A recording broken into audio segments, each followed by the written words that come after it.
Everyone, welcome. Good to see you this evening. This is the last in our 4 times together. I'm not quite sure if Pastor Robbie's going to show up or not. He said he's going to come, but when you travel from the other side of the world and you arrive, evenings are not your friend. Okay, I've done it so many times. I know this factually. And you all of a sudden kind of decline. All your mental faculties go away one at a time.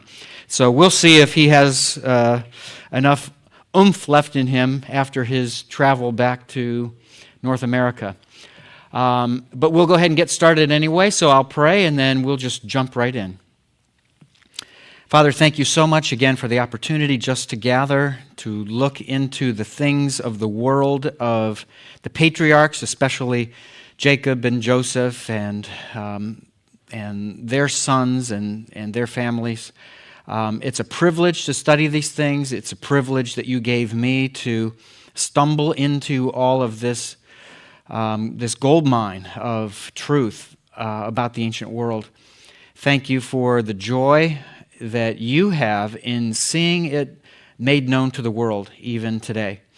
So go before us, give me the words to speak. I pray that our hearts would be encouraged and challenged and edified as a result, and that our awe of you would increase. That's ultimately the number one goal. Thank you for who you are and for what you have done and will do in us and through us. We pray all of this in Jesus' name. Amen. So here we are, the last evening, and I'm going to do my best to give you two things instead of one. One of them is to identify Joseph for you in the ancient historical record. We've pretty much, we did that to an extent in our second day together, but today we're going to drive it home. And then after that, I'm going to take you just a little bit of ways into the study of, which was probably the most unexpected part of the research that I did and the discoveries that God dropped me into, was identifying Hebrew as the language behind the world's oldest alphabetic script. So we'll talk about that tonight with whatever time we have left after Joseph. So, if you remember when we parted last time, before we had the flooding that prevented us from meeting, so this would have been a week ago, we left with a question: who is Sobek Emchat? And why is that important? Because on the signet scarab of the ruler of Rechenu, the man who was ruling or leading as mayor, whatever word you want to provide for him, the city of Avaris, and this would have been where Jacob's family settled, on this signet scarab is his name, the ruler of Rechenu, the mayor of that city. And his name is Di Sobek Emchat. And the translation of that is, he whom Sobek Emchat appointed. So his role in serving as mayor was given to him. The office, if you will, was provided by someone else. We talked about this last time, and you agreed with me that it was someone who was greater than he who was given this, who gave him this position. And obviously, being that Sobek Emchat is the part of his name that's a name in itself, it suggests that Sobek Emchat is greater than he was. So who is this figure, Sobek Emchat? And that's what we want to solve for today. So first of all, let's look at his mastaba at Dashur. So in ancient Egypt, there's, in their history, there was, I don't know how many, there was an enormous number of ways that you could bury someone. Whether that's a simple pit grave, whether it's a shaft tomb, whether it's a pyramid, whether it's a mastaba, you name it, there's all kinds of ways to bury people, according to the person's position, and of course, influence, and at the end of the day, money. It all comes down to that. So, near the top of this hierarchy, if you will, of ways to be buried is the mastaba. And I can't say I can think of any way that's that's any higher than this except for the pyramid itself, which would be royal. So if someone is buried with a pyramid, it needs to be someone who's royal. That's pretty much how it worked. Maybe there's, I don't know, one or two exceptions that I'm not even aware of, and scholars could argue that, but I'm not aware of any situation where anyone less than a royal was buried with a pyramid. Well, the mastaba was right under that, and I would equate it with, nowadays, something like a mausoleum. That's the closest parallel. So there was a man named Sobek-Amchat from this very time period, the 12th dynasty, wouldn't you know, who was buried at a site called Dashur. And that's where his mastaba is located. So where's Dashur? Well, I don't know how much of an eagle eye you are, but there's a little tiny red dot on this slide where Dashur is, and it's easier to see if you look at the Nile Delta, which basically goes up like a triangle, right? That's flat on the top, if you will, and its sides go like this. That's the delta, the Nile Delta. So when the Nile flows downhill but to the north, and it's one of the few rivers that flows to the north, it spreads out once it hits the flatter country of the Nile Delta, the marshlands, and it works its way in different tributaries, if you will, into where it dumps into the Mediterranean River, at least in antiquity, into the Mediterranean Sea. So if you look at the Nile Delta like this, and of course the Nile is straight below it, just a little bit of the ways below that triangle, the base of that triangle, or the point of that triangle, is several cities. You can see on there maybe Cairo, and that's a modern city, of course, and then below that's Memphis. That's the ancient city. It was the first capital of Egypt. And then just a little ways below, barely a little ways below that, is Dashur. That's our site that we're going to look at here. It's in Middle Egypt of the ancient world between Memphis and El-Lisht, which was a very important city during the 12th dynasty. Several pyramids of the kings of Dynasty 12 were built there, including those for Amenemhat II, Sesostris III, and we know him as the what pharaoh? Anybody remember? Sesostris III. Famine pharaoh, exactly. And his son Amenemhat III. And who is Amenemhat III? What do we know about him? Anyone remember? He's the son of Sosra? Yes, he's his son. Mm-hmm. And when does he take over the throne? Well, his father's still alive, right? Well, his father's still alive. There's a co-regency. But who? Who started the famine? Nope. Jacob died. Yes, Jacob dies in the same year that Amenemhat III ascends the throne as a co-regent. Exactly. Good memories. I'm impressed. I wouldn't have remembered so well. And the pyramidal complex of Sesostris III helps to identify who Sobek-Amchat is. So oddly enough, it's funny how things work, isn't it? Oddly enough, this Sobek-Amchat guy who, remember, going back to this slide, his name is inscribed really, on this amethyst scarab, and it's located, it's found all the way, north, but downhill in the Nile Delta, and yet he's such an important figure that he shows up at Dashur, at the pyramidal complex of Sesostris III. And wouldn't you know that Sobek-Amchat is connected to the famine pharaoh? Oddly enough. This is a fairly recent photograph of I guess you could call them the dilapidated remains of the pyramid of Sesostris III, as we can see it today. And of course, I mean, if you were buried, and it's thousands of years later, you should only hope to do so well that your tomb would look this good, I think. So don't look down on him for having such, a pyramid in such a terrible state. But that's time, the ravages of time and nature. It's out in nature. It's not in a building, right? So you have the forces of nature, erosion and rain and wind and air and everything else that contributes. Well, if you were to go back in antiquity, of course, when it really looked good, that pyramid, This is what it would look like from above. So the large rectangle that's a little bit above center in this slide is it's the courtyard, essentially, if you will, of the entire pyramidal structure or set of pyramids. So the X that looks like a square there, you're just seeing this in 2D. Picture that the point where the X comes together is rising high. So that's the point of the pyramid that rises above, and that's where Sesostris III was buried. So he had a large pyramid here at the site of Dashur.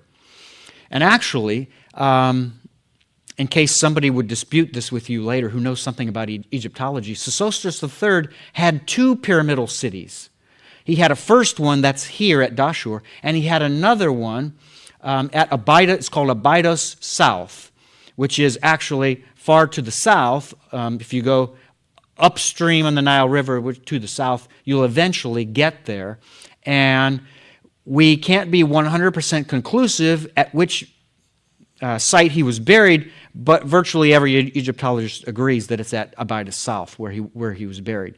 So this was his first pyramidal city. And remember, he reigned for a long period of time. 39 years, I think, in total before he died.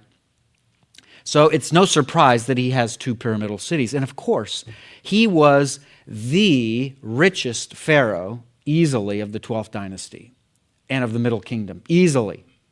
So he could afford to have two pyramidal cities built. Well, this one contains not only his pyramid, but there are pyramids to the side. You can see vertically, 3 on one side and 4 on another. These are royal pyramids that probably are members of his immediate family. Because of their royal blood, they were given pyramids, but they're much smaller in size and stature than the pyramid of the king himself. And then, there's lots going on in this image. Looking at the drawing, though, to the right of the courtyard that encloses all of those pyramids, it's a Middle Kingdom cemetery. And the various sized squares on there and rectangles represent different sized burial tombs or burials, however they were. So you can see that there isn't just a burial for elite here. There are burials for people of various grades, if you will, in society, up and down the social ladder. So among those, though, the 3 largest ones outside of the royal pyramidal courtyard are all mastabas, and I have 3 red arrows pointing to them. There's one that's the closest to the king's pyramid. That's the largest of the 3. And then there's one in the center and one on the end. The one on the end, we can't identify whose pyramid that was, mastaba that was. The one in the center we can identify as a man named Nebet, and we'll come back to him in a moment. Then, the one that's the closest to the king's pyramid and the largest is or was inhabited by a man named Sobek Emchat, surprise of surprises.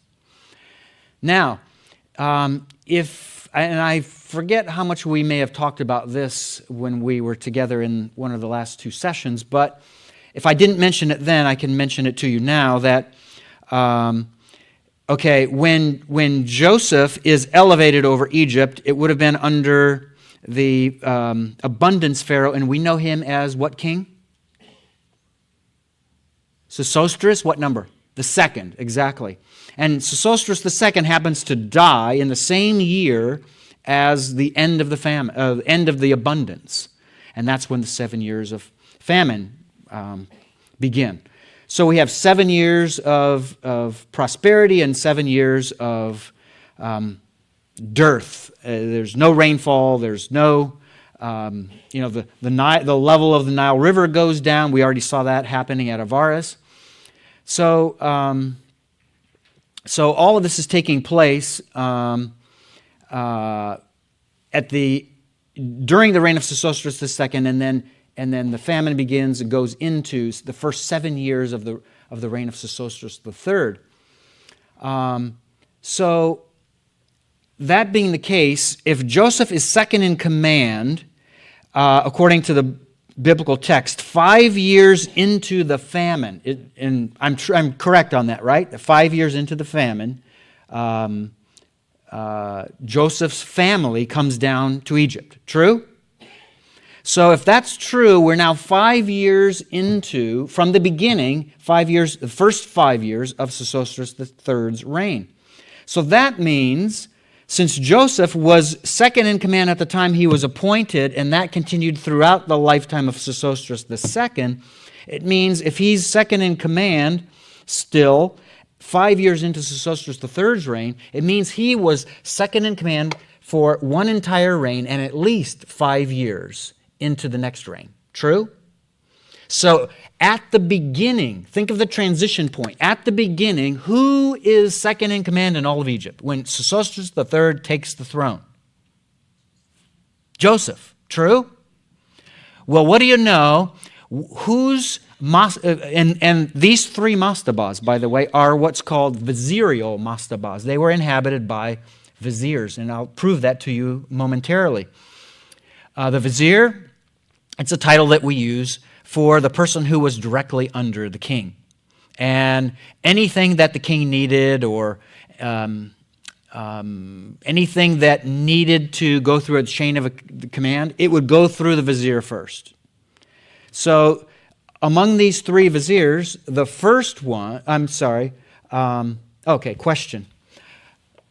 Based on the location of these three mastabas, which one do you think logically is the one inhabited by the first of these three viziers? The one closest to the king, exactly. That's how it works.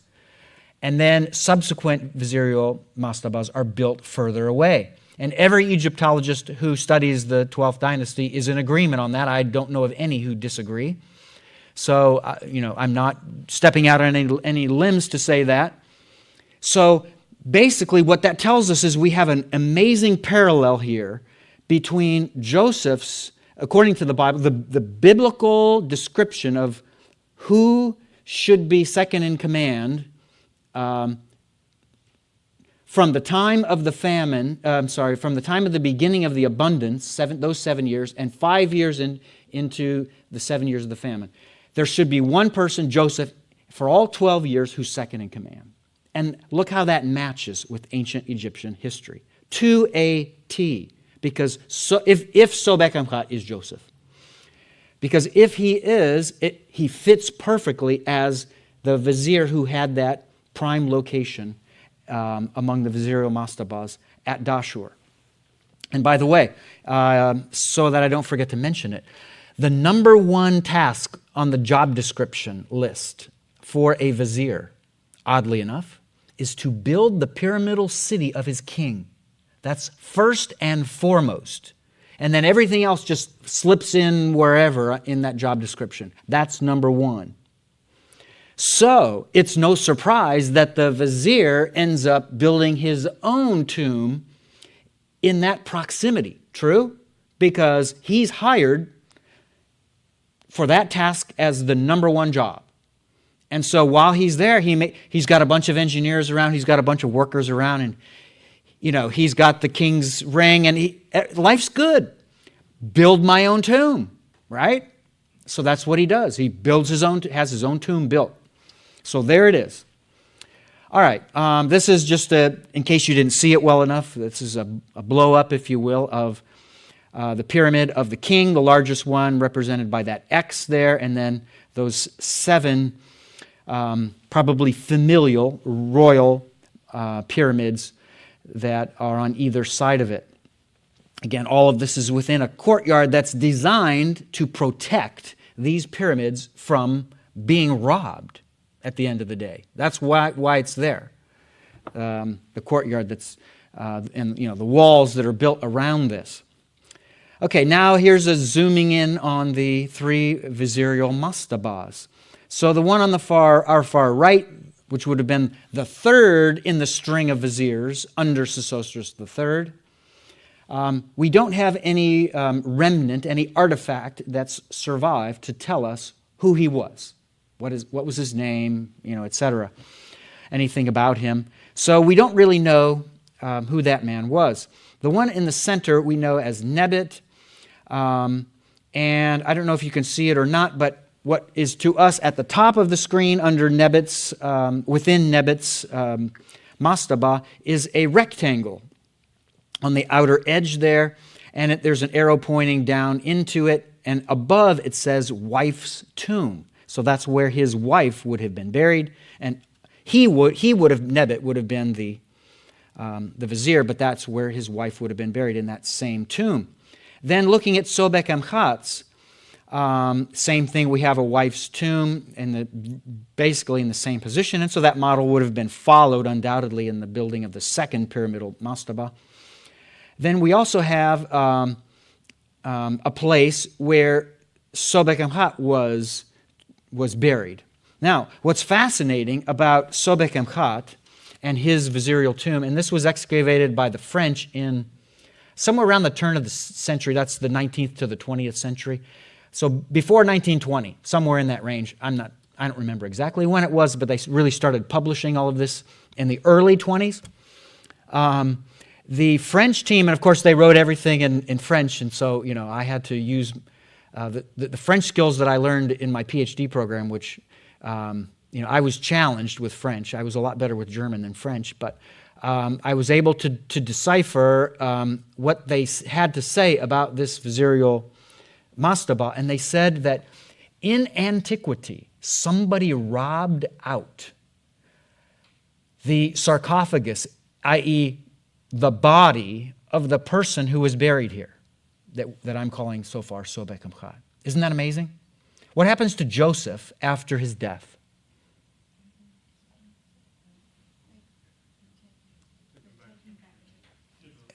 Eventually, right? It's not right away, right? At what time does Joseph's body, if you will, go back to Canaan to be buried? At the time of the Exodus, 1446 BC. We're in the 1800s BC right now. So, and according to the chronology that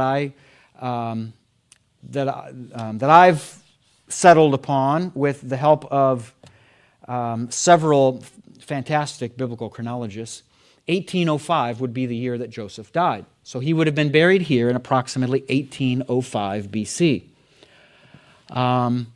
So, yes, Joseph, at the time of the Exodus, his body was confiscated, if you will, and buried in Canaan. That being the case, where was he buried? Well, if he is Sobek Emchat, he fits perfectly with the historical situation here, because this man, his body never survived out of antiquity. It was robbed out and taken away. So, it fits if this is Joseph. Well, let me identify for you quickly, prove to you that Nebit is who I say he is, and especially that he's a vizier. And I'm, again, not the first one to suggest this. But when they excavated when the French excavated the remains of the mastaba, and of course it wouldn't have been complete. It would have been in a pretty probably broken down state. But what remained, they were able to kind of collect, and there were a bunch of stone slabs, and so these are some casing slabs from his mastaba. And if you look at one of the pieces of stone, you can see this absolutely gorgeous inscription. I don't know if you remember from our second time together, I showed you that Esbet Rushdie stela, and I said that's from the hand, I'm convinced that's from the hand of Joseph himself. Do you remember how it was a poor man's hieroglyphics? Remember that? This is the opposite. This is the best of the royal scribes who are inscribing this on the royal mastaba. So it's absolutely gorgeous Middle Egyptian hieroglyphics. And there's writing at the top, and then as you go down, it's a title string, what we call a title string. It means various titles of that man. And we'll see that with Sobek Emchat later as well. So the first one is Iri Pot, which is member of the elite. And then there's Chati'ah, the second one. It's represented there by the lion with the four paws, and that means foremost of hand. Those are two very important titles for people high up in rank in relation to the king. Then the third one down is, the hieroglyphics there is Mer Niut, which means the pyramidal tomb. And you can see below there's that pyramid hieroglyph, right? It means the pyramidal tomb city of the king. That's what Mer Niut means. And then below that, and it's kind of cut off because below the stone was broken off, but there is a very distinct hieroglyph that's very unique. And that hieroglyph means Chati. Chati is the word literally for the shrouded one. Do you remember the descriptions of Moses when he was, going kind of back and forth? He's talking to God one minute, he's talking to the people the next, he's talking to God. And there was something special about Moses, right? He had this glow. What did he wear to hide the glory that was kind of showing up on his face? Yeah, a shroud, a veil. That's exactly what he wore, so that, that wouldn't negatively impact anyone else, I suppose. Fascinating, isn't it? Well, the word here is the shrouded one. This is the one who also undoubtedly in Egypt, not in Israelite history, but in Egyptian history, he would have been veiled or shrouded because of his position, how high he was, second in command. The average person, in the way they thought, shouldn't be looking upon the vizier. That's how high he was, how revered he was. So that hieroglyph clues us right into this description, shrouded one. The shrouded one is a title that's only used, or a term, I should say, that's only used of one person, and that's the vizier, second in command. So without a shadow of a doubt, this mastaba is vizirial. And since it's a virtual carbon copy of the ones to either side, except that Sobek Emchatz is bigger, they all three must be vizirial mastabas. They all have the same constructional methods that were applied. So all three of those are clearly vizirial mastabas. All right, Sobek Emchatz's name, because now we know that, and I didn't show you the slide. I don't have a slide with Nebit's name on it, but Nebit's name does appear on one of those stones. So his tomb is identified, clear. His mastaba is identified. Well, can we identify the one that I'm calling for you, Sobek Emchatz mastaba? Yes. The remnants of what was left with that first largest vizirial mastaba include a bunch of fragments of this quartzite offering table. And of course, this is just a black and white drawing of it. You don't get to see any of the beauty. But it's a quartzite offering table originally with titled inscriptions, including the name Sobek Emchat, or part of the name of Sobek Emchat, who's the first vizier under Sesostris III. And it's represented in the lower left, and I have vertical red lines. I don't know if you can see those or not, but I have vertical red lines around. And so there's an alligator, and then there is an owl.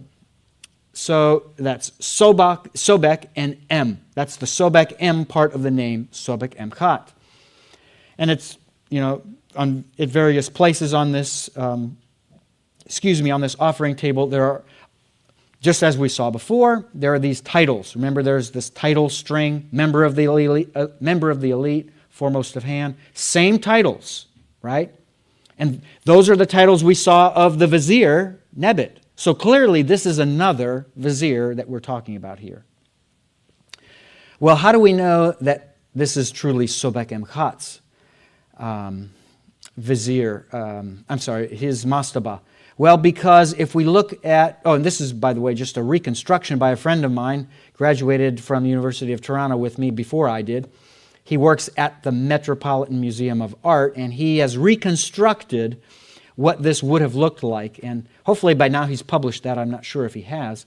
But you can see in that same lower left position, he's superimposed a lion's head with the paws extended. And that is chat, right? That's chat. That's where it would have been, what would have been positioned there, and that's where it would have been. How do we suggest that this was there with confidence? Well, there was another broken off piece of stone that had hieroglyphic remnants on it, and it's the one with the red on it in the upper right in your screen. And that has the tail feathers of an owl. And an owl is what we saw on the quartzite, right here on the quartzite offering table. So it clearly has an owl hieroglyph there. Well, that's exactly what we have here as far as the tail feathers. That is an owl's tail feathers. Then, below it, we have that lion's head with the paws, and that's clearly chat. And below that, it looks like half of the moon, you know, when the moon's rising, or half of the sun at sunset, however you want to look at that. And that actually it's not an image of a celestial body. That's a bread loaf, believe it or not. And the bread loaf makes the t sound, like a T.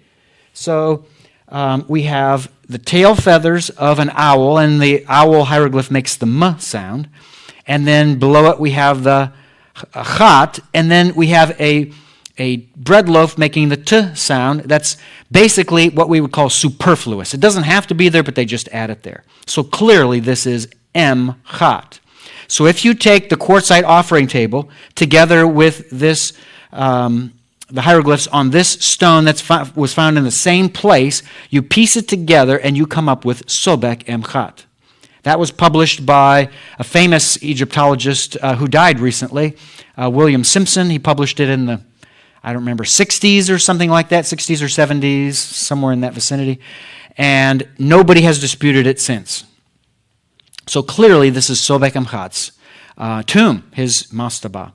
Well, having proven that to you, I hope, now we want to look at the funerary inscription of Sobek Em Chat. It's going to be that. So before I show you the slide, let me tell you that the historical part of all of this is really amazing. So when that French excavational team was at Dashur, and they were excavating various parts of the site, not just Sesostris III's pyramidal city, but there were other pyramidal cities from kings that were there. So I don't remember, it was like a mile or two away, somewhere in that vicinity, there was another king's pyramidal city. And there, one of the excavators found a way down in, I guess through a shaft or something, found a way down in one of the buildings that was built there, and so it's basically below ground. And when he got into this place, it was somehow never found, never robbed out in antiquity, and there he found a statue that was positioned with its arms out, and on top of the arms of that, whatever it was, a person or a deity, I forget what exactly it was, but the arms were out, and it was actually an earlier king than Sesostris III. And on his arms was this square funerary inscription that totally did not belong there. It's what we call out of context. It didn't, because it's Sobek Em Chat's funerary inscription. It's from when he died. And he died from a king that's later in relation to the king who was buried in this area where the inscription was found. Does that make sense? So somebody purposefully deposited the funerary inscription of Sobek Em Chat literally in a crazy place on top of the arms of a statue so that it could be preserved for future generations.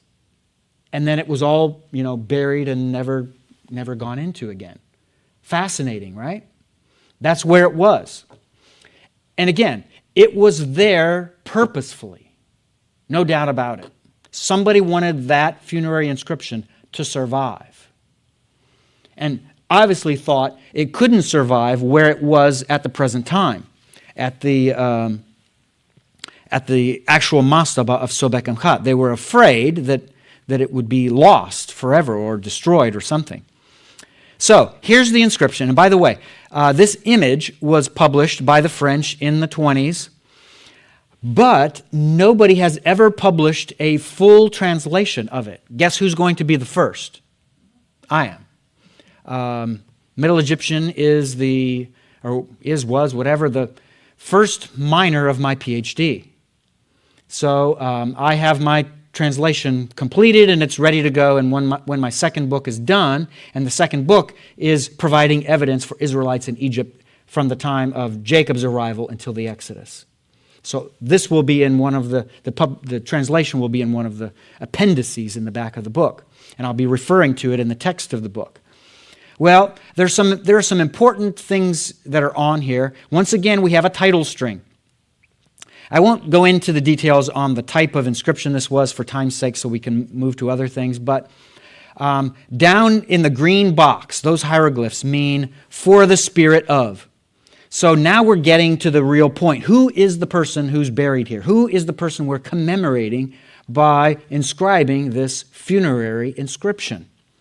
So it's saying, "for the spirit of," the immaterial part of, and so here comes the person. But if you remember from what I told you before, when a person's name is listed, a person of influence, a person of position, it's always the position first, the title or titles first, and then the name.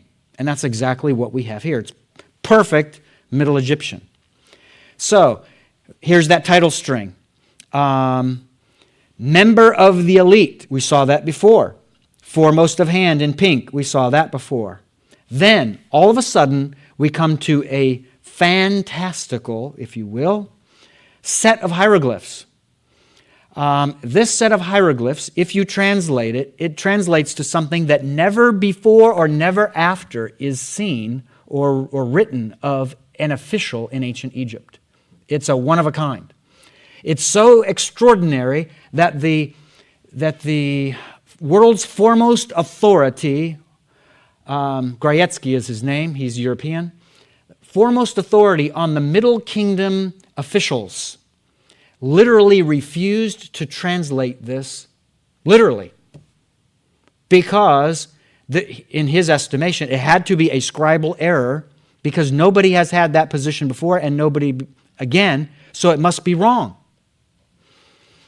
But this, of course, is the danger of changing the text of the ancient writings. You can't just do that on a whim. You think they didn't know what they were doing? You think we know better than they? So what does it mean? Controller of the entire land. If you crack open your Bible to Genesis 41, chapter 41, verse 41, you will see that almost word for word, it describes there that one of the ranks or positions Joseph was given is that he was put over the entire land of Egypt. Here it is. On a funerary inscription, and oddly enough, on a funerary inscription from Sobek Amchat, who, oddly enough, was the one who appointed Di Sobek Amchat, an Asiatic, as the mayor of Avaris, where Jacob settled, who, oddly enough, was the brother of the ruler of Retchenu, Chebeded, whose name means he who was disfavored, who just happened to be seemingly the father of a little boy who would grow in all of the stelae that were inscribed year after year when they would go down for these mining expeditions to extract turquoise from Sinai, from Serbit el-Khadim. His son was named Shechem, which is an exact transliteration, not of an Egyptian name, but of a Semitic name. And by the way, Manasseh's son, one of the sons of Manasseh, is named Shechem. Is all of this just coincidence? It's the willful suspension of disbelief to be able to suggest that. So, That's one title that's given. And then the next title in the red, if you can see the red rectangle there, those hieroglyphs together mean he who has authority over every preeminent office. And if you look up Genesis 41:25 and then 38 and 39, you will see that everybody else there is placed under Joseph's authority. So this fits perfectly with Joseph and one of the titles that he would have had in ancient Egypt. And then in the middle of the last line, the bottom line on this funerary inscription, is the name. Finally, we get to the point, who is this man? And there, now, what you see in the blue box on the upper right, it looks like something like a jackal, if you look at it. But oddly enough, crazy as it sounds, every Egyptologist would agree, that actually is a crocodile. And that, of course, is where we get Sobek. And then the owl is M. And then the lion with the paws and the bread loaf forms Chat. So we have Sobek, M, Chat, clearly on this funerary inscription. This is the man who was buried in this mastaba.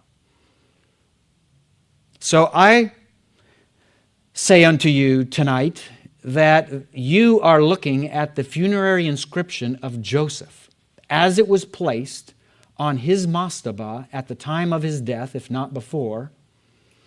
And it would have been sitting there for centuries until the Israelites, at the time of the Exodus, sent a little party, a little team, probably of, 20 or 30-year-old guys who could run fast, right? He sent them upstream to Dashur. They collected the body of Joseph. They saw the funerary inscription, and they said, we're not taking this with us, but we're going to leave it in a place where it can be preserved. So they found a place at Dashur, a mile or two away, and they went down in this tomb, or this structure, and they found a statue and set it on its arms, closed it up, and took off with Joseph's sarcophagus with his bones inside, met up with the Israelites, and 40 years later it was buried in Canaan. Isn't that amazing? And God has preserved all of this for us to see today. For some reason or reasons, he wants this to be made known. For thousands of years, from 1446 until now, this hasn't been exposed to anyone. And its significance. Now it is. Now God wants this to be known for a reason. Or reasons. And I don't even know, I can barely scratch the surface of all of God's intentions. I'd love to know them all, but I can't. I do know this. When the Exodus occurred and the plagues on Egypt took place, they were as part of the reason and the rationale, and God himself said this, so that all of the nations around the Israelites would know who he is. That's why. And having seen that in Scripture, I conclude that today, in our lifetime, God now wants this all to be made known so that his name can be glorified, to attest to all that he did according to the Scripture in the days of Joseph and his sons.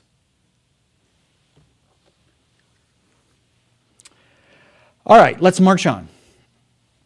So the death of Jacob and those of his generation, which, if you remember, I talked about how at Avaris we had these first two occupational phases. First there was D2 and then there was D1. That Jacob's occupational level was D2. That's the first one. Actually, it would have been underneath. D2 is underneath. D1 is above. And so it would have been the first occupational phase of the Asiatics that I'm suggesting to you. These are Israelites. And that will be, again, proven more succinctly in my second book. And we want to take a look at a couple things related to this. So that we're back to our map. This is the site of Avaris. In the upper right of the Nile Delta, that's where Avaris is located and where the Israelites were. And if you remember the position of several things, the Israelites were to the left of center. So if you go all the way to the left from center and just below that, that's the area where Jacob and his family occupied in the beginning of their stay at Avaris. And the places in dark black, that's where the excavation has been going on for 4+ decades. The excavators suggest that these tombs, and if you remember, I suggested to you that there was a tomb of Disobek Amchat, clearly it was, and I suggested to you that's Ephraim, that's Joseph's son who received the birthright. And around his tomb were other tombs, and so this, for example, is grave 1 in that same area, and that's what the excavators think it would have looked like. So it would have had a structure, of course, below the surface of the ground, and it would have had a superstructure above the surface of the ground, and that's what you see here. Now, I don't remember how much I talked about this, but within that area, that part of Avaris from the 12th dynasty, that first Asiatic occupational level, we looked at especially at that massive complex that I called the excavators originally called it a palace, and I suggested to you that it's not a palace because there's no throne, and I said it's something like a villa or a mansion that's just room after room after room. Well, beneath that, at one point, is what we call a tripartite building that actually, I would call it a precursor to the 4-roomed house. Israelites, when they lived in Canaan, and which became Israel, they had a certain architectural design known to us, to archaeologists, as a 4-roomed house. So basically, it was usually 1, 2, 3, and then 4 at the top.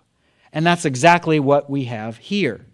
We have a courtyard, a larger courtyard. So this is the large building that's kind of teetering here in your screen, in your view. And that larger part of it is the courtyard. That's the walls of the courtyard, just like we had with the pyramidal tomb complex or pyramidal city at Dashur for Sesostris III. Here we have a courtyard. So probably, children were playing out in there, or animals, their prized animals were grazing in there. We don't really know. But then within that courtyard is a building. And what do you know? It's a tripartite building with on the top, from our view, another rectangle-shaped room. So that is exactly what we see the Israelites living in hundreds of years later in Canaan. And I would call this the precursor to the 4-roomed house of the Israelites. And I suggest to you this was actually Jacob's home. Is there a name on it? No, I can't prove it beyond a shadow of a doubt. But there's no doubt in my mind it's Jacob's home. Why am I so confident? And Bryant Wood, my archaeology mentor, he's convinced that this is, he's convinced of the same thing. This building, by the way, was called by the German-speaking Austrian excavators the Mittelsaal House. And where was it positioned in relation to this later, immediately afterward, this mansion of room after room? Where was it in relation to all of these rooms? Well, the main rooms in this mansion are to the top right of the screen. They're twin rooms. They're basically what's the term? Symmetrical. So if you were to superimpose the earlier beneath the mansion, you were to superimpose, where was that tripartite building that actually looks like a 4-roomed house? Where was it? It was right below the 2 master bedrooms. And again, the average ancient house didn't have 2 master bedrooms, but 1. This makes sense if it were Ephraim and Manasseh, the 2 brothers who were stolen away by Jacob and lived here for the rest of their lives. So this continuity between the first occupational phase, represented by that red building, and the second occupational phase, where the heart of that mansion, right? If it's like a body, the heart of it, where's the heart beating? It's right there, the 2 master bedrooms. Those were built first right on top of the structure below it. The structure below is Asiatic in architectural style. Jacob was an Asiatic. He would have come into Egypt and built according to his own design, what he's used to, what he sees in Canaan. But when Ephraim and Manasseh arrive on site and they say, we're going to build something way better than this, they would have leveled that house, right? And they would have filled in, with dirt and rubble and whatever, the fill that they would use, and they would just start building. And they would use Egyptian design, Egyptian style, Egyptian tools. And that's all what we find with that second occupational phase. It fits the biblical narrative perfectly.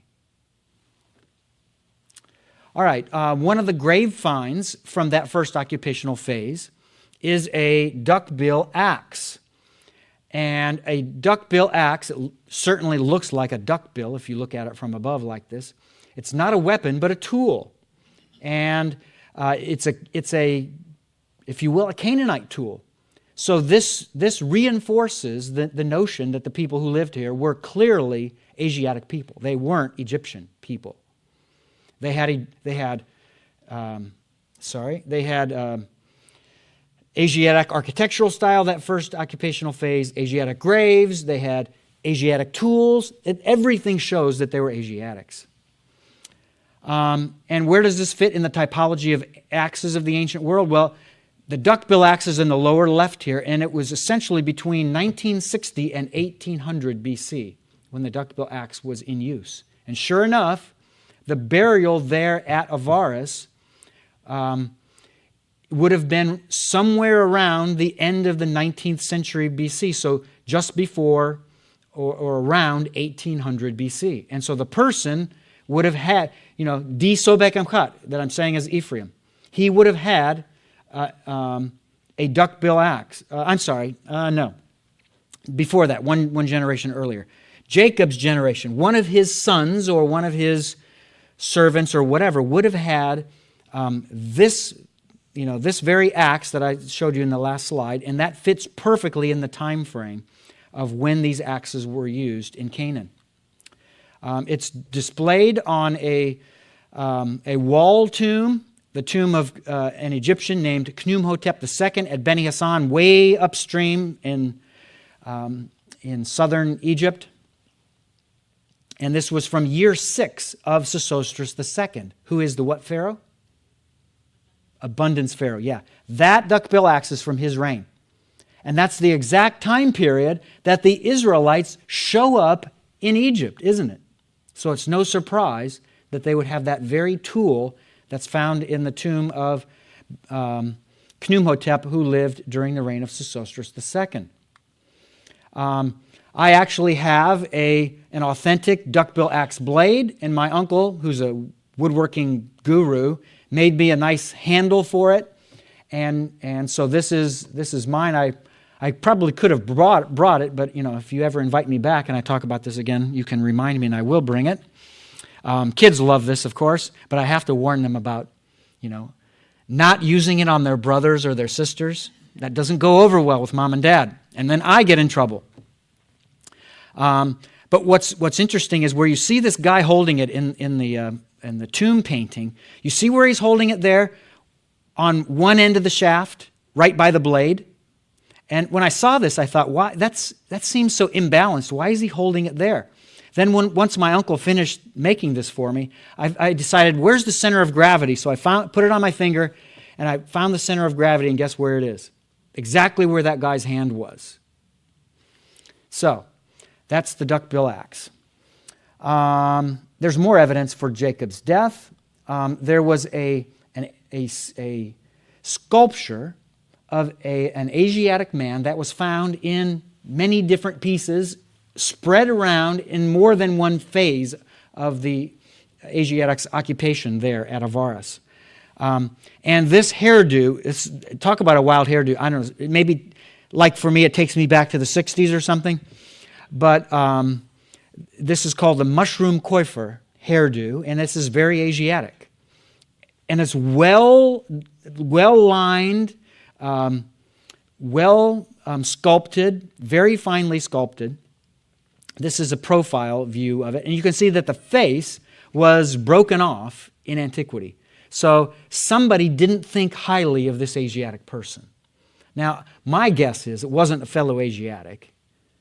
My guess is it was either in Egypt or an enemy of the Israelites. But anyway, this represents somebody from Joseph's lifetime. And I don't know how well you can see this or not, but faintly you can see colors. There are the colors, and so this is a drawing of it. The colors of white, red, and black paint were found on the shoulder blade of the statue. So originally it was painted, and it would have been gorgeous, this statue. And it's the same colors that we saw on the kilts of the people who were doing the excavation, not the excavation, the turquoise mining down in Sinai. The exact same colors. So this is what it would have looked like. Black and red stripes intermittent with white. And this slide, of course, shows that continuity with everything that went on down at the mines. Clearly, mines that were worked by Egyptians and whoever they hired. So the entire operation came from Egypt, and I suggest to you at this time it came from Avaris. So this is what an artist, how an artist rendered what the statue would have looked like if you were to draw in, all the missing pieces or the missing elements, and it would show you that it's a man seated here, an Asiatic man on a chair of some kind, and there's a part in the front. So basically below the feet, at the base, there was an inscription there. Sadly, most of the inscription is gone. If the inscription would have been preserved, folks, I think it would blow your minds. But there's one word that was preserved, oddly enough, and it's the word Sennecher. The Sennecher means incense. I didn't read it to you or show it to you on the Sobek Amchat funerary inscription, but it was on that inscription. And that inscription is what we call a chetep dinesu, an offering presented by the king. That's what it means. A chetep dinesu. It's an offering presented by the king. So that's the word that we see connected to funerals when people are buried. Ergo, this person is someone who was buried. Someone who died. Someone who died. Now, there's an Egyptologist named David Roll who suggested that this is Joseph's statue. Well, wrong, close, but wrong. That's just not the case. A famous Egyptologist named Dorothea Arnold, who was German and just recently retired, she did a study of the statuary from this time period, from the 12th dynasty, and specifically the 19th century BC, and she found that this statue has all of the important characteristics of the statuary from the statues that were made, inscribed, created at a site called Hawara, and that's in the Fayum. And Hawara is where Amenemhat III built this, it's like a factory for producing statues. That's what it was. So this one matches all of those. So she is 100% convinced this was made from that factory where they made statues in the reign of Amenemhat III. That being the case, Amenemhat III came onto the throne the year who died? Jacob. Oh, the year Jacob died. Joseph lived all the way to 1805, to about the end of the century, right before the final reign, and by that time Egypt was in disarray. So Joseph lived on through the period of the reign of Amenemhat III and several reigns later. So there's no way that this would be his funerary statue. it would be there to commemorate a dead person, because Sennecher, incense, is referring to the funerary inscription of that person. That being the case, Jacob is the perfect candidate because he lived here, because he was the patriarch. And what happened to his body? Was he buried in Egypt? Yes? No. Where was he buried? Canaan. Immediately his body was taken to Canaan and buried. So there was no tomb for the Israelites to remember their forefather. Right? But if they were in with the Egyptians, with the king especially, they could easily put in an order, put in a request for a statue to be built in honor of their patriarch. So this undoubtedly was Jacob. All right. Now, with the time that we have left, and no, I'm not going to be taking you to 10 or 11 tonight, even though I'd like to. I want to finish off by talking about the deciphering of this alphabetic script. So, the world's oldest alphabetic script, it goes back to the 19th century BC, which, oddly enough, that's the same time when Joseph lived, isn't it? And Ephraim and Manasseh and Jacob. True? Everybody agrees about this. The oldest alphabetic script. Everybody agrees that it's a Semitic language behind it. Almost everybody, and it should be everybody, but it's almost everybody agrees that it's based on hieroglyphs, which means the people who made the first alphabetic script, which is a Semitic script, had to be fluent up and down, back and forward in Egyptian. And all of the earliest inscriptions were found in Egypt and Sinai. It tells you they lived there. They were Asiatics who lived there. The Bible says that's where the Israelites lived at that time. Okay? So for about 150 years, scholars have tried to identify the language behind this script. Over the period of the decades, they were able to identify certain letters and know the phonetic value. Is it a B sound? Is it a R sound? Is it a K sound? What's the consonant that's behind it? And within that, several words were deciphered. But on the whole, it has not been deciphered in full from then until much more recently. So in the 1920s, there was a German a German scholar who published that he had deciphered this oldest alphabetic script, and he said it's Hebrew. Well, as you can guess, this did not go over well at all with the academy. He was ostracized, he was hated, he was mocked, he was laughed at, he was humiliated, he was not included in conferences and in meetings and so forth, all because he connected it to Hebrew. Well, the truth is, at that time, we didn't know enough of the letters accurately, the phonetic value for each letter of that alphabet, to be able to properly identify words and where words start and where they end, because it's all continuous script. And so he made a bunch of assertions that were proven later to be wrong.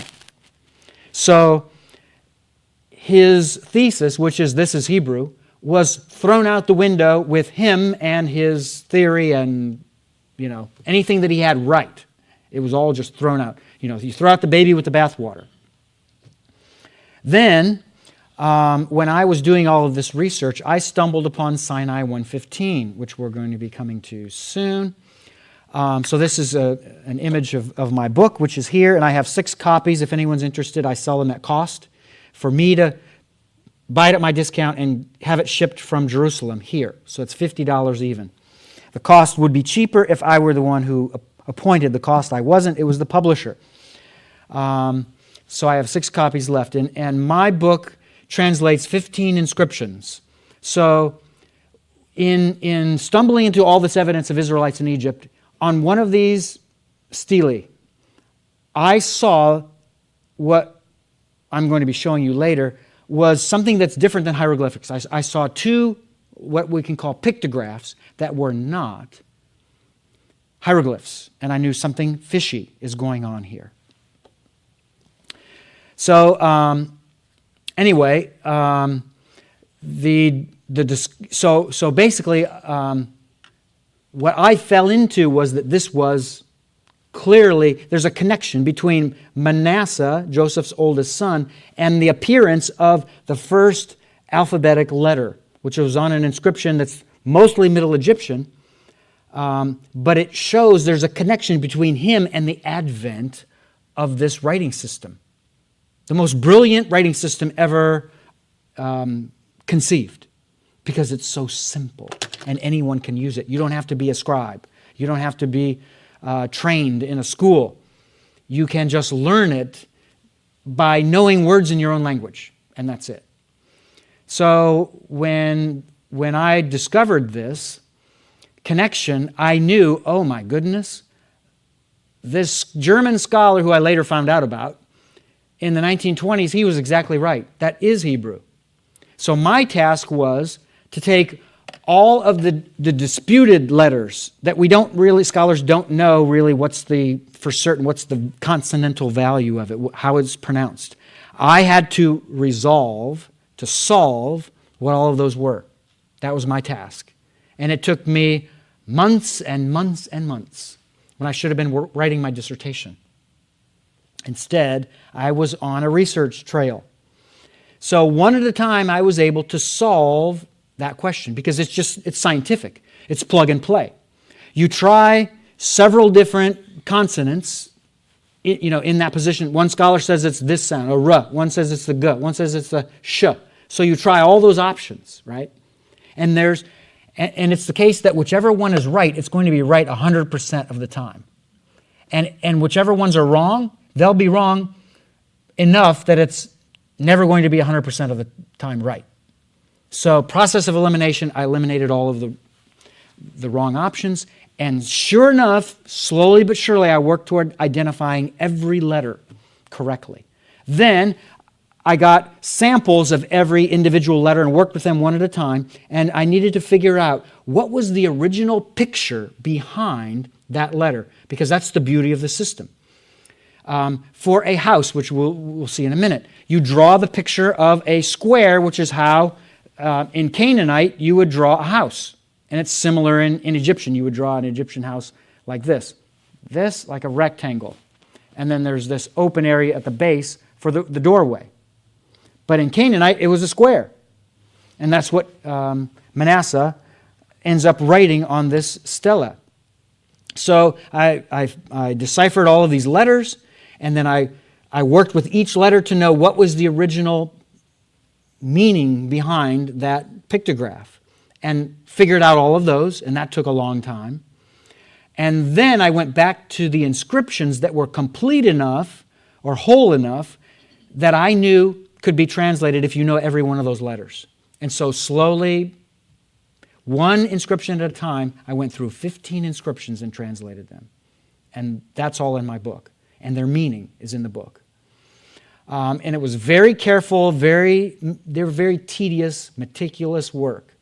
And I had several people checking certain things for me, including my brother, who checked all of my Hebrew with the readings that I had from the Hebrew text.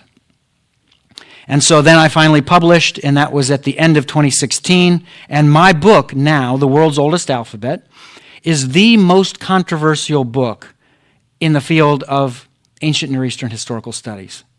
3 highly reputed scholars, before it actually came out from the press for anyone to be able to have and to read through and to figure out if I'm right or wrong. 3 highly reputed scholars denounced my thesis publicly.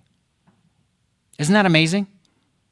I thought being a scholar means you do scholarship in the right way, that you're objective. And when somebody in your field comes out with a brand new discovery, what do?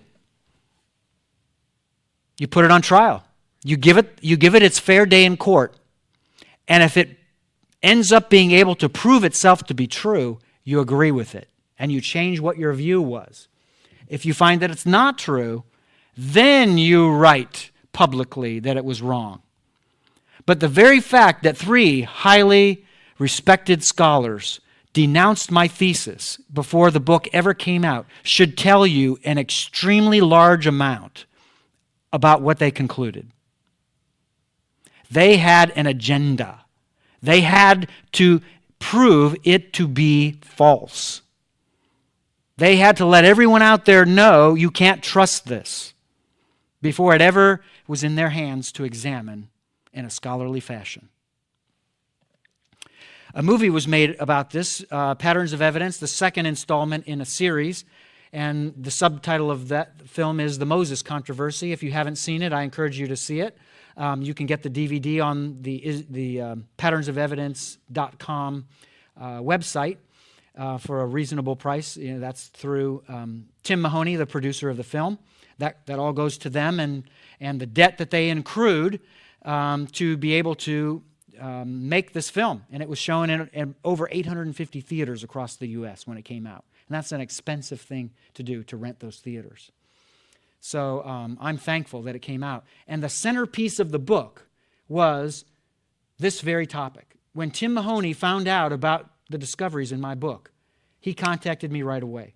And he flew me to Minneapolis, and I spent 4 or 5 days in his studio being interviewed for the film. That's how serious he took it. So thankfully, there was somebody out there who took this discovery very seriously. And it demonstrates that just as the Bible said, we have an authentic Moses, because one of the inscriptions, Sinai 361, actually mentions Moses himself. And if you think I came to that on a whim, you'd be absolutely wrong, because there's other ways of translating the mem shin word in Hebrew. And I tried in that context every single other option before I even entertained the idea that this could be Moses. But it's Moshe. Moshe, the Hebrew word for Moses. So, one of those inscriptions, Sinai 115, I have it here in red, is the one that connected me in the beginning to all of this understanding that this was Hebrew. So, if you remember, we're down here in southwestern Sinai. On the map, it's a really tiny dot at the site of Serebet El Khadim. We looked at that last time, and I showed you that there was this, it's like a, I don't know, it's like a mining town, if you will. It's a mining town that was built, and they had temple buildings that were there, and they also had these 8 to 9 foot tall stone inscribed stelae that would give an account of that year's expedition down to the mines. And I probably showed you this. Sinai 115, the important one, is actually in this view. It's that one to the right where I have the black arrow pointing down. And at the very base of that is what we're going to look at. Above, it's hieroglyphic text from top to bottom, rows right to left, that describe that year's campaign down to the turquoise mines. But at the base of it, there's an important drawing. This photo was taken in, I forget what it was, 20s or 30s by the Egypt Exploration Society, and they allowed me to have this image. And this shows you at the very bottom that donkey and Chebeded on top of the donkey. Remember, we saw this before with Sinai 112. This is a different stela, where we had the man seated on the donkey, Chebeded, he who was disfavored, and there was the Egyptian to the left who was his attendant, and then to the right there's this boy who every time there's a new stela erected and it's by Chebeded, the boy keeps getting taller and taller. Well, if you look at Sinai 115, now the boy's head, if you look at the far right, is now higher than the ears of the donkey. Whereas with Sinai 112, I don't know if you can see it here, but his to the right, his head only goes to the kind of the crown of the head of the donkey before his ears even start to go up. So clearly, Sinai 115 is one of the last inscriptions that Chebeded produced at the site. So I took this image and one other image, 3 images, and I made a composite drawing. It took me so many hours, folks, you wouldn't believe it. Putting these images onto PowerPoint, blowing them up to 400% viewing, sometimes less, sometimes all the way up to that point, and then drawing line by line carefully every bit of what remains as visible that's part of this caption, this drawing and caption. And that's what it is. It's a drawing and caption above. So, what's on the text? Well, if you were to take this image, which I started with, this was the basis for the composite drawing, because the most amount of material can be found on this image. In the upper left are 3 pictographs. There's the feather hieroglyph that makes the can make the sound of a consonant or an E vowel. And then in between that and the one that's to the far right, to the far left, in the left upper corner, that's a mouth in the upper left corner. That makes the R sound in Egyptian, the R sound. So the middle one, between them though, I knew right away that's not a hieroglyph. It's something different. And there's another hieroglyph, there's another pictograph on here that's actually the second from the right, going right to left at the top. It looks like an hourglass, actually. So I couldn't make heads or tails of that hourglass or of this big box square thing. So I went to a man my dad's age, a Western Semiticist who's, probably an octogenarian by now. And I said to him, can you tell me what this hourglass is and what this box thing is? And he said, oh, that's easy. The hourglass thing, that is an ingot. And it's from Canaanite. And it makes it's called a syllabic. It makes the sound of a consonant and a vowel. So if you had a consonant and a vowel, that gives you a syllable. So we call that a syllabic. And it's the we sound. And he said, the box, that is a proto-consonantal letter. That's from the world's oldest alphabetic script. And I said, what? I said, what is a Canaanite syllabic and what is the world's oldest alphabetic script? That's how much I knew. So I quickly caught up on 150 years of scholarship. Quickly in quotes. And through that process, I studied this inscription. Only what you see from right to left at the top was translated by an Egyptologist in the 1950s. Gardiner, wonderful Egyptologist. He translated 6 Syrians, and when he says Syrians, he means a Levantine person. And the word here is Ichinwi. Ichinwi. That should be almost familiar to you if you remember from an earlier time together when I said the Egyptians called the people in the Levant Rechenu. Well, the people in the Levant called themselves Ichinwi. They're related. The Ichinwi and the Rechenu, it's one and the same. So this is a person who was native or connected to that area, not someone who's foreign or an Egyptian. So, and then there's 6 marks, strokes, 1, 2, 3, 4, 5, 6. That means the number 6. And the adjective always comes second, so it's 6 Ichinwi, 6 people from the Levant. And that's as much as Gardner translated. Then he stopped translating. And it took me weeks to work with what was left that needed to be translated. So that's what I came up with, the pictographs that are there, and I had to figure out what the rest of this means in the caption. Well, those top 3 on the left pictographs together mean Ivrei. Ivrei is, in plural, the Hebrew way to say to say Hebrews of. That's what it means. Hebrews of. Ivrei. Then the animal that looks like a goose, that's the Geb glyph, and that's part of a word. So that's part of the word Gebitu, and Gebitu means the earth god. And the way to connect that is, okay, so we have 6 Levantine people, Hebrews, and then that wavy line is of. That's a repetition of, and then there's a site name. That's got to be a site name. So Gebitu has to be the site where that happened, and it means earth god. How does that work? Well, where did Jacob have an appearance? Where did he have an encounter with God? Bethel. And what later was important about the city of Bethel in Jacob's life?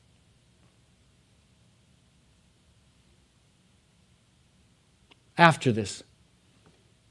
Was he always living in Bethel? No, he wasn't. God appeared to him and said, take up your family, get rid of your idols, and go to Bethel. And that's what he did. It became their new homestead. It became their hometown. For me, home will always be Akron, Ohio. You know, you think of that maybe as LeBron James' city, but it's not. It's my city. It was my city way before his. So that will always be home. That's what this is, folks.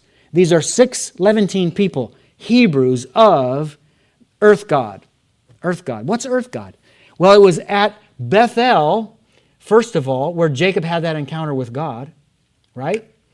And so when Ephraim and Manasseh, the sons of Joseph, would have heard this story, they, of course, would have known all of the stories of Egyptian religion, and they would have known of the earth god. He's the one who meets people on the earth, right? And he controls things that happen on the earth. That's Geb, the earth god. And that being the case, when they heard the story about their grandfather, they would have connected that encounter with God that Jacob described or that Joseph described to them. They would have connected it to Geb, the earth god. That's the connection for them. It's the God who manifests himself on planet Earth and controls things on earth. That's the one who would have wrestled with Jacob. So when Manasseh writes Geb-bitu, bitu is the Akkadian word for house. So the Akkadian word house and the word earth god together, house of the earth god, house of God. House of God is the meaning of Bethel. This is their hometown. Bethel is where they lived when Joseph was taken off into slavery. Bethel. So when Ephraim and Manasseh would have grown up under their father, he would have told them stories of precious Bethel, the home city of his before he was taken away into slavery. And it would have been ingrained in their minds, Bethel. And they would have had a devotion, a loyalty to that city, even though they never lived there themselves. So when they write here, it's from their hearts that they write, we are 6 Levantine people on this expedition, Hebrews of Bethel. And then the last word there, underneath that, you see the bread loaf? Underneath that bread loaf is another hieroglyph. That's what we call the Merglyph. It means beloved. Hebrews of Bethel, the beloved. It's their cherished city, like Akron, Ohio for me. It's my cherished city that I'll always have as my hometown. Same for them. Hebrews of Bethel, the beloved. And this is a really busy image, but how I fill in all of the things that are important. So that's the translation of the inscription. And let me move forward just to this to close up. So Sinai 1:15 now has a reference to Hebrews in it. What's the significance of that? Among other things, it's now the oldest inscription we have attesting to the Israelites. By far the oldest inscription. Until now, well, first, as of the 1800s, we had this Mer Naphtah stela that mentions Israel, and it can be dated 1219 BC. So that was the oldest one. Then in 2010, a colleague of mine, Peter Van der Veen, and several others came out with an article based on what's called the Berlin pedestal, where they found this, in this conquest list, there was the name Israelites in it, and it dates, according to their epigrapher, the person who handles ancient inscriptions, and I'm an epigrapher, he compared this to other inscriptions of the day and said, this is about from the time of Amenhotep II. Amenhotep II is the Exodus pharaoh. This is a mention of the Israelites captured immediately after the Exodus. Because the same year of the Exodus, under his rule, Amenhotep II, that was in April. In November, he launched a military campaign into Canaan where he acquired 100,000 slaves. Nothing like this was ever done in Egyptian history. And that was commemorated in a stela called the Memphis Stela. And in the Memphis Stela, among the 100,000 slaves that were captured, 3,600 of them were Apiru, which is the Egyptian way to say Habiru. And Habiru is the Akkadian way to say Hebrew. 3,600 Hebrews were captured, according to the Memphis Stela, months after the Exodus. Why would 100,000 slaves be taken from Canaan? Because Egypt just lost their entire slave base. That was the machinery that made everything work in Egypt. So he replaced them. This is a second reference to captured Israelites from the time of the Exodus Pharaoh, months after the event took place. This, as of 210, 9 years ago, became the oldest reference to the Israelites. But now, and you can read about it yourself, now we go back from 1219 to 1446 all the way back to 1842 BC, the first and earliest reference to Israelites in the name Hebrews. And again, God did all of this to make his name great on the earth in our day, for us to behold, for us to be in greater awe of him, and for him to accomplish purposes through this that go way beyond what any of us could imagine. And I'll close with a quick story.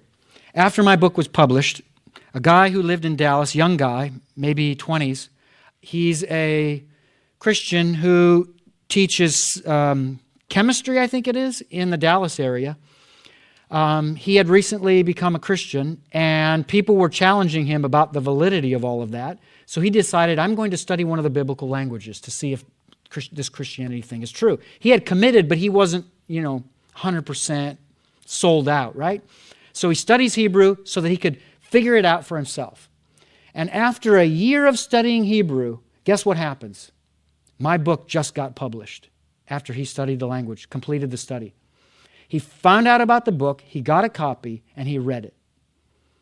It so blew him away that is what God used to solidify in his mind and in his heart that the Hebrew language can be connected to the people that we read about in the Bible who were around back in these days.